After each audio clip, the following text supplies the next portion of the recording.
नमस्कार साथियों, स्वागत है आप सभी का हमारे YouTube चैनल में। साथियों, आज की इस वीडियो में हम लोग बात करने वाले हैं भारतीय प्रधानमंत्री नरेंद्र मोदी सरकार की 5 नाकामियों के बारे में।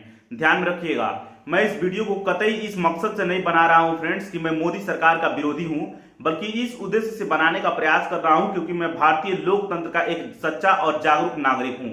ध्यान में रखिएगा, मैं अगला वीडियो बनाऊंगा भारत सरकार यानी मोदी सरकार की कौन कौन सी उपलब्धियां हैं, इस पर भी मैं एक वीडियो लेकर के आऊंगा। मैं रिसर्च पेपर लेकर के आया हूं, मोदी सरकार की कौन कौन सी नाकामियां हैं, 5 नाकामियों के बारे में गिनाऊंगा। तो चलिए एक एक करके इस रिसर्च पेपर पे आते हैं और जानने का और समझने का प्रयास करते हैं। मैंने इस रिसर्च पेपर का टाइटल लिखा है नरेंद्र मोदी सरकार की 5 नाकामियां। पहला जो नाकामी है नोटबंदी। 8 नवंबर 2016 को नोटबंदी हुआ था फ्रेंड, ध्यान रखिएगा।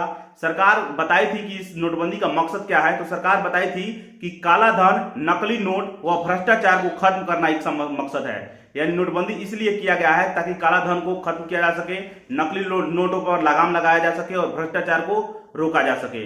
इसका परिणाम क्या निकल के आया?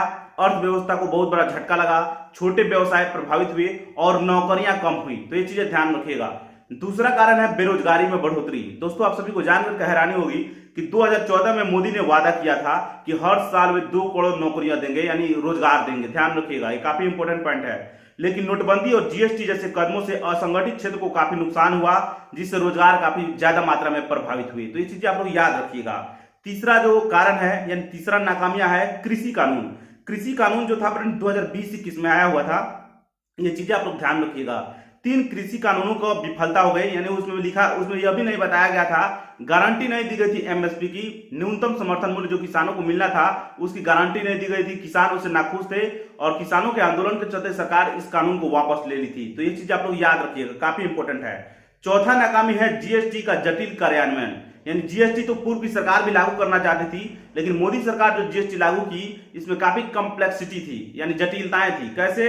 तो जीएसटी आर्थिक सुधार के तौर पर पेश किया गया था, जैसा कि आप सभी को पता होगा, लेकिन इसमें जटिल ढांचे और बार बार बदलते नियमों ने छोटे व्यापारियों को काफी परेशान किया। बार बार जीएसटी में कुछ ना कुछ परिवर्तन देखने को मिला है, बार बार कुछ ना कुछ परिवर्तन देखने को मिला है। इससे छोटे व्यापारी क्या हुए, उनके मन पर और मानसिक रूप से परेशान हो रहे थे और डिस्टर्ब हुए थे। तो ये चीज आप ध्यान रखिएगा।